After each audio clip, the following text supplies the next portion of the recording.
At this Yizkor service, we remember by name all of the people who died since last Rosh Hashanah, in addition to those we think about in our own hearts who died in previous years. It seems that this last year, we lost many more of our friends and family members than in previous years. And sadly, there are many young people who you'll see on the list. You all have stories about each one of these people.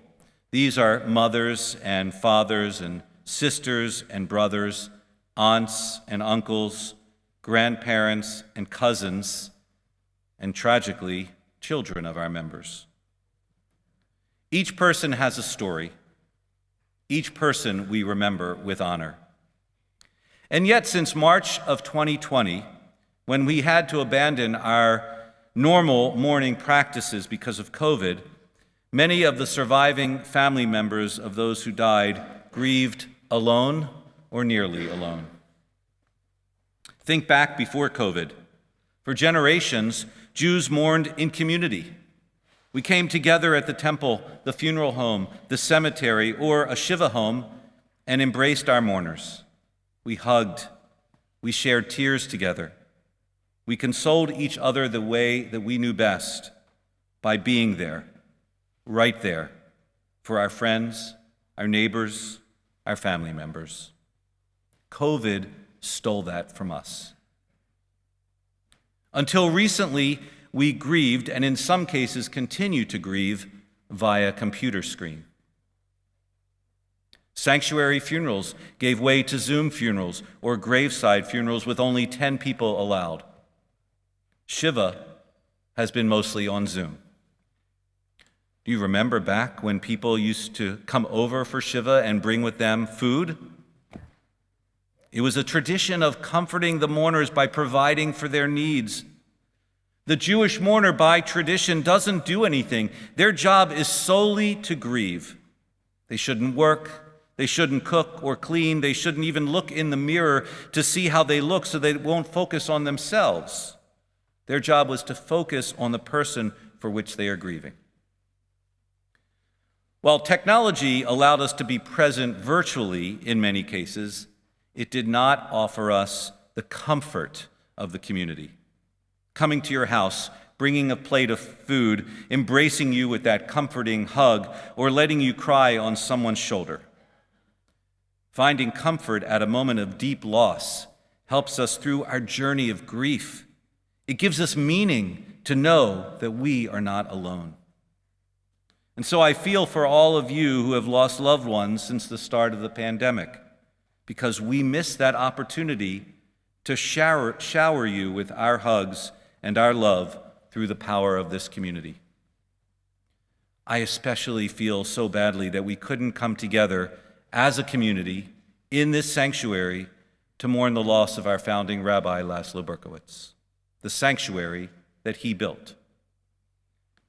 Laszlo died this past year, December 13th, 2020. He was 92.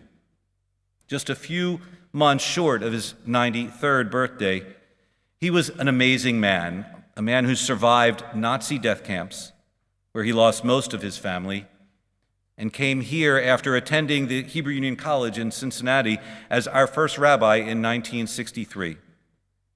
For almost all of the 35 years that he was the senior rabbi of this congregation, he led this Yizkor service. And then, for many of the 22 years since his retirement, he led or participated in this service.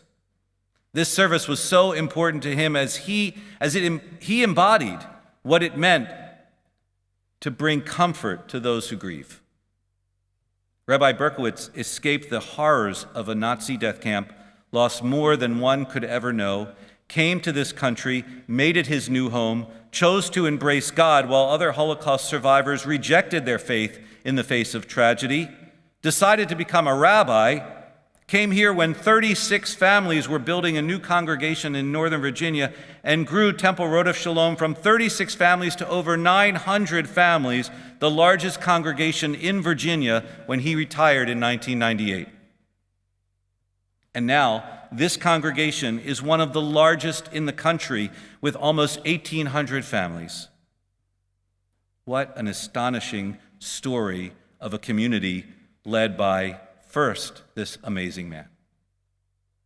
He helped build a flourishing congregation out of nothing.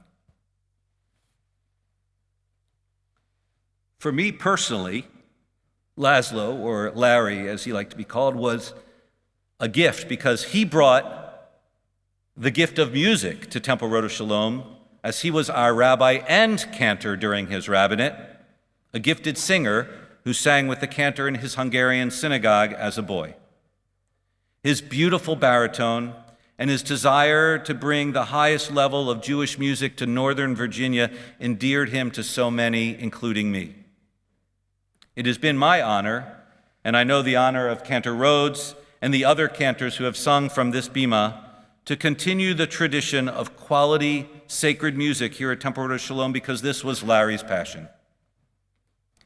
And while he was passionate about traditional Jewish music and classical Reform music written and performed at the highest quality, he also opened himself up to contemporary Jewish music, which nourished his soul too. This sanctuary was Larry's sacred home. He built it and created within it parts of this sanctuary that reminded him of the Doheny Synagogue in Budapest. He came here to preach and to sing, to read Torah, to name babies, to charge the B'nai Mitzvah, to confirm our 10th graders, to marry couples, to console the bereaved, to welcome scholars and musicians. And he came here to pray as a rabbi, and then in his retirement as a congregant, every Shabbat, every festival, every High Holy Day, every Yizkor. This was his home. And when he died in December, we brought him here one last time. But what was so difficult was that because it was during COVID, most of our community watched virtually, not able to be present in the sanctuary. This sanctuary was overflowing with love at the times when we celebrated with Larry and mourned with Larry, but because of COVID, we couldn't do it when it was time to say goodbye to Larry. And while I'm telling Larry's story, there are many of you in this sanctuary who may also hear it as your story too, because COVID made it hard for all of us to be around all the people that we loved when we needed each other most. The cantor who inspired me to be a cantor, Alvin Donald in Baltimore, died during COVID. His funeral was just family, and it was not virtual.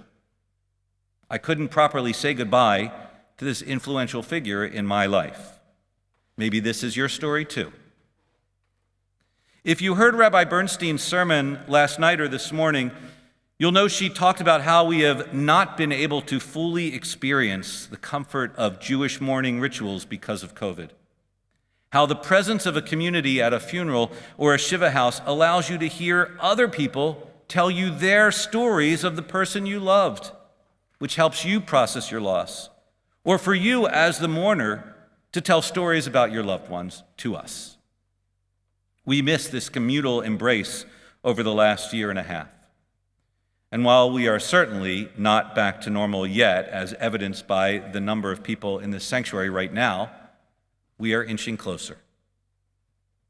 Let this first in-person Yizkor service since 2019 help you on your journey find comfort among a loving community. May you all feel our collective embrace, reminding you that we stand with you this day and all days, bringing you the comfort of a listening ear and a soft hug. In just a few moments, you'll see on the TV screens or at home on the streaming, you'll see the names and many pictures of those people who died since last Rosh Hashanah. One of those will be Rabbi Laszlo Berkowitz, for whom we remember not only as our founding and emeritus rabbi, but as a rabbi who showed us how to create a community that is present for one another in times of loss. Until we can fully be together again, let us find ways to be each other's community, joining together in shared rituals so that we don't feel alone, catching each other as we fall, as Rabbi Berkowitz taught us. Ken Yehi Ratzon.